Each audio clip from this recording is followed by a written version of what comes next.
прислали по весне фильм документальный о войне. Все пришли в кино, и стар, и мал, кто познал войну, и кто не знал. Перед горькой памятью людской разливалась ненависть рекой. Трудно это было вспоминать. Вдруг с экрана сын взглянул на мать. Мать узнала сына в тот же миг, и пронесся материнский крик. Алексей! Алешенька! Сынок! Словно сын ее услышать мог. Он рванулся из траншеи в бой. Стала мать прикрыть его собой. Все боялась, вдруг он упадет. Но сквозь год мчался сын вперед.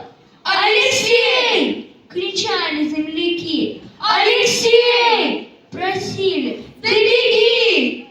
Кадр сменился, сын остался жить. Просит мать о сыне повторить. И опять в атаку он бежит. Жив, здоров, не ранен, не убит. Алексей! Алешенька! Сынок! Словно сын ее услышать мог. Дома все ей чудилось кино. Все ждала. Вот-вот, сейчас в окно посреди тревожной тишины постучит